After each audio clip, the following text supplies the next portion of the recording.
Thanks for your time, Valerie. Yeah, thanks for having me. Yeah, awesome. What's on top of your mind these days?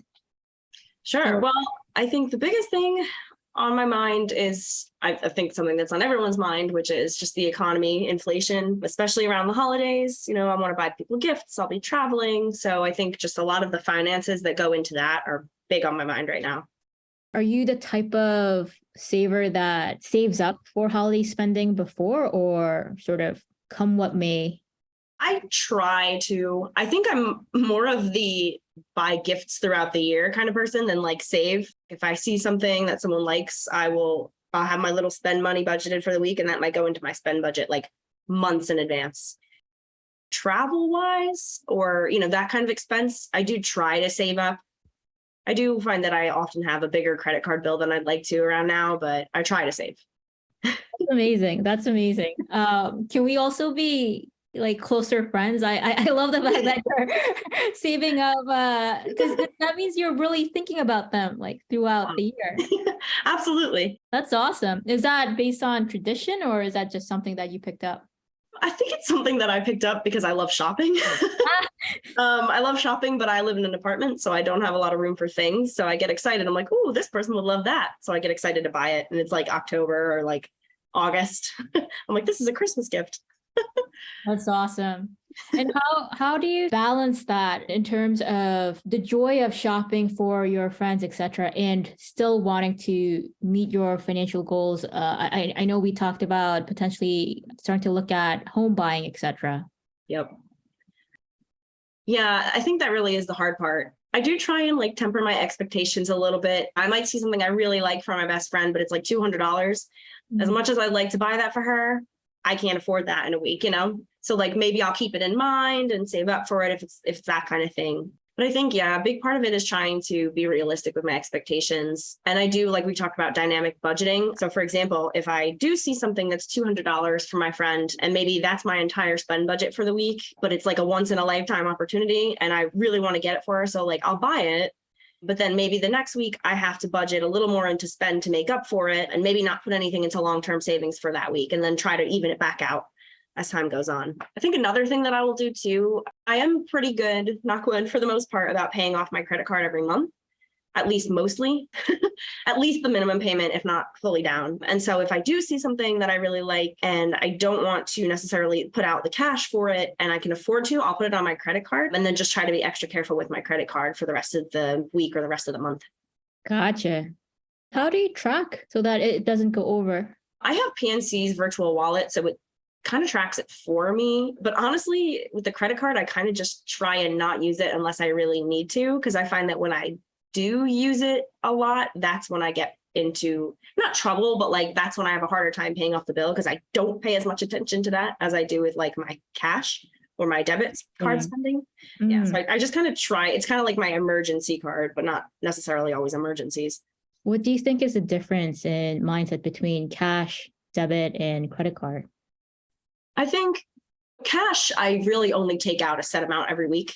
So that's pretty easy in that like I know what I have out and it's for specific things. Like I take tennis lessons and I have to pay for that in cash. So like the cash comes out, it's for that and it's left alone. The debit and the credit card, I think the difference is that for the debit, I start with an amount and that's how much I have.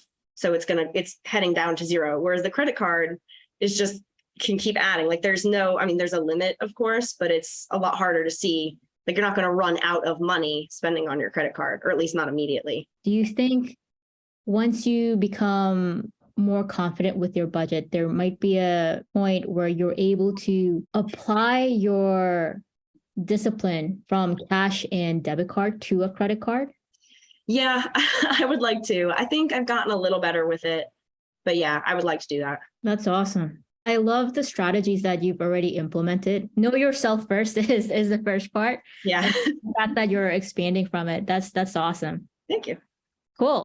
Do you have an experience where you've felt the credit card spending went out of hand?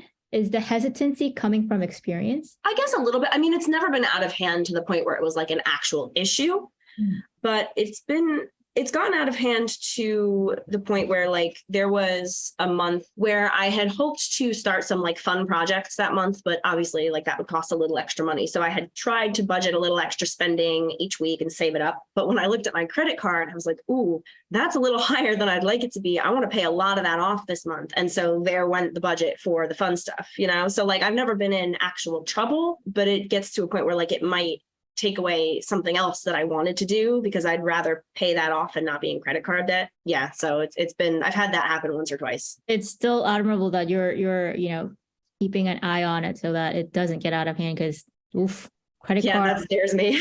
Yeah. Awesome. I thought that was also interesting in terms of how inflation is changing your behavior. Yeah. Are you feeling inflation these days? Yes, actually, I was explaining, I forget who I was telling. I was on the phone with my parents and I was talking about my credit card bill. And I was like, I don't feel like I changed my life this month. Like I haven't gone out to eat more. This was a few months ago. I haven't changed anything. I'm not going, to the mall, going shopping or anything. All of a sudden, my credit card bill is like $300 higher than it usually is in a month. And I was like, I'm checking. There's no fraudulent charges. My parents were like, yeah, prices are higher.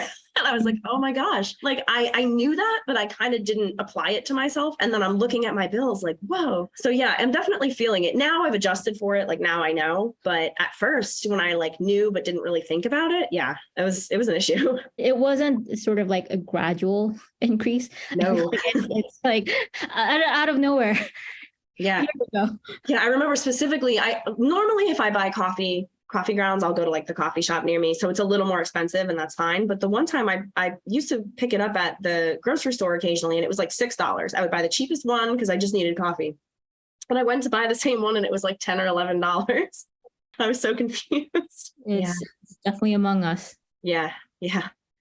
How's the journey towards home ownership going? It's definitely slow, but I'm kind of keeping it slow on purpose with, the interest rate increase, and I don't need a home immediately. So I figure I don't have to rush too much, and I'm trying to wait and see what happens. But the biggest and best advice that I've gotten from anyone about it is to get pre-approved for a mortgage. I didn't really fully understand what that meant. I thought like, okay, if I get pre-approved, I need to immediately like have a place that I want to buy and like get on it. And so I put it off because I hadn't picked a particular place. I know kind of where I want to go, kind of what I want to spend, kind of what I want to borrow. But I was putting it off because A, I didn't know anybody who had done that. And B, I didn't really fully understand what I had to do. But now I've put in my application for it and I'm like, whew, that's one less thing. So if tomorrow something at a good price pops up, I'm like, oh, okay, I can like actually jump on that now. So yeah, that's definitely been a plus. Interesting. Yeah. You also mentioned about salaries, something that you're thinking about. Yeah. Are you thinking just in terms of your current role, or are you thinking about in terms of future roles? I would say both. The difference being that like I've been in my current role for about 2.5 years now. So there's also like that experience bit that plays into asking for raises or like yearly bonus. Whereas like future roles, they'll be new. So maybe I don't know what salary to expect necessarily. I think I'll definitely try looking into that more before I'm to like move into a new position. My job now is not my first job out of college, but the job I worked before, I was an intern prior. So I just kept the same salary. So this is my first like new position afterwards. So I didn't really know, I didn't know much about like negotiating a salary or looking or understanding what a salary means or like all that kind of thing. So I think that's something I'll be looking into for new roles more. There's also that inflation bit too. Like it's so hard to tell necessarily if like a salary is already adjusted for that, or like, are you giving me what I would have expected for this position maybe 2 years ago? Is it reasonable for me to ask for more than that based on like where the economy's at? That's a really good point. I haven't actually considered inflation into the salary yet. That's a really, really good point. Yeah, because it's odd. Like I assume it's probably all over the place. Like I'm sure some places have adjusted and I'm sure others haven't. And it's so hard to tell. It's also interesting because especially in the tech sector that we're in, we're seeing a lot of layoffs at the same time. And the companies being very attuned to cost saving measures. So How do you balance between those two? Yeah, well, I think that's the other interesting thing too, is like, I wonder how much of that is based on the industry. Like tech, obviously, like you said, is having layoffs and all that. So I wouldn't really expect salaries to be much adjusted upwards. Whereas like, I wonder if there's other sectors that are actively adjusting for that. Maybe they're doing better right now. I mean, I don't know. I don't think anybody's doing great in this economy, but you know. Do you think, sort of looking back, are there anything about salary negotiation that you would tell your younger self to look out for? Not necessarily to look out for, but I think not being afraid to ask why. I had one position where when I was offered the position, they told me a one number as a minimum. And I was like, okay, like that sounds reasonable. You know, I don't really know, but okay. And then when I got the actual offer, the dollars were lower, but I kind of didn't think to ask why. I kind of just like let it be because it was something, you know, and it was like something, an opportunity I really wanted. It wasn't necessarily an unreasonable pay. It's just, I think I wish I would have asked, because the worst they could have done was explain it to me and I could have been like, okay. And the best that could have happened is they could have upped it. So I think just feeling confident enough to like ask questions. I really don't think anyone is going to like not hire you after giving you an offer because you ask a question about your salary. I would hope. And I always think too, like if someone doesn't want me to work for them because I asked a question in a nice professional way, then I probably don't want to work there anyway. Really good point. Really good. I think the other point that you made is also something that's on top of a lot of folks' mind, like just what is the range I should be asking for? There are sites like Blind, etc., LinkedIn, where you can kind of get some estimates, but I feel like Blind is kind of really focused on engineering. That's what I've heard. Yeah. So Yeah. I'm very focused on that. Unless you're having these type of discussions with people in your field, which can be really hard given how taboo money is, it's been hard to get those numbers. Yeah, definitely.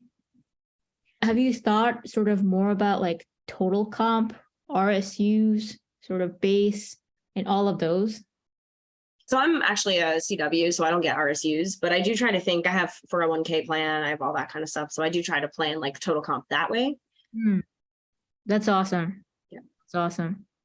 Advice that I was given, which was helpful, is always be looking, regardless of how content you are at your job, at least to keep your interviewing skills fresh and sort of get a check on how valuable that's a very crude word, but how valuable you are in the market. Yeah. So it's been on my mind as well in terms of, with all the economic factors, what are the changes that you can expect in the job market? Yeah. And I think that's, especially with like all the layoffs going on, I think like always be looking has been really on my mind, because you just never know. Like it can't hurt to just know what's out there. Yeah.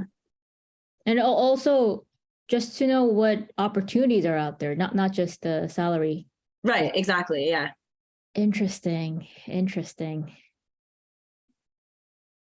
Sorry, I wrote down a question and I can't read my handwriting. That happens to me too. Do you have any holiday plans? I'm taking an impromptu trip to Europe. Ooh, nice.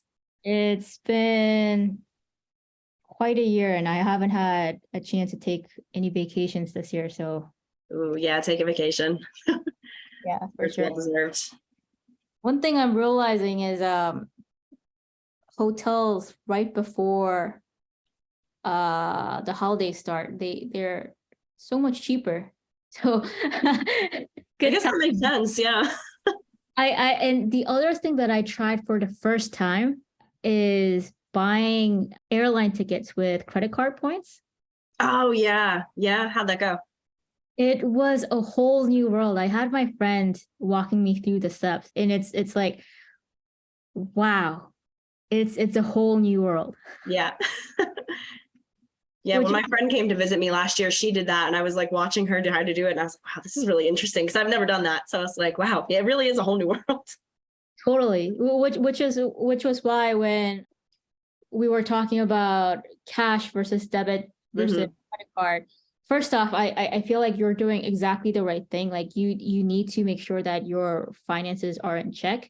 But once you have that confidence, paying what you would have paid anyway with credit cards and getting those points, especially if you are traveling, I'm realizing there might be benefits to it.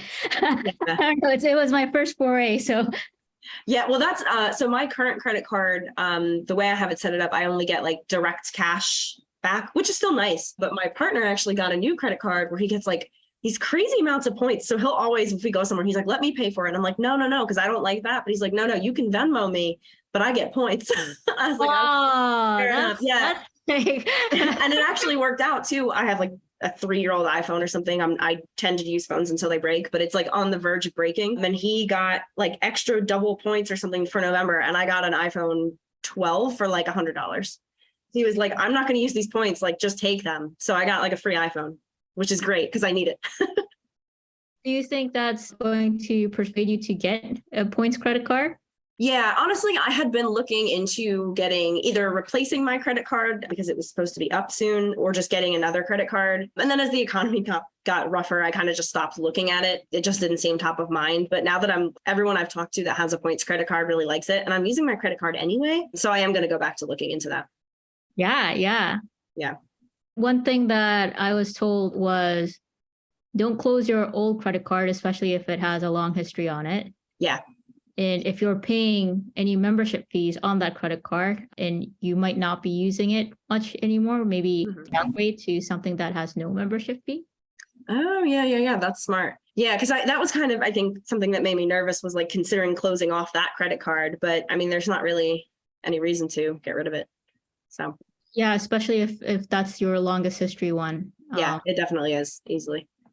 And we want to keep your credit score high, especially if you're thinking about mortgages. I'm not sure if prepaid mortgages get recheck with your credit score. I think it said they do like, something like a quote, like cursory check. I don't think it's like a full check, but I'm very proud of my credit score. It's like 793. So they can check all they want. I'm like, go ahead, look at it. Flaunt. Yeah.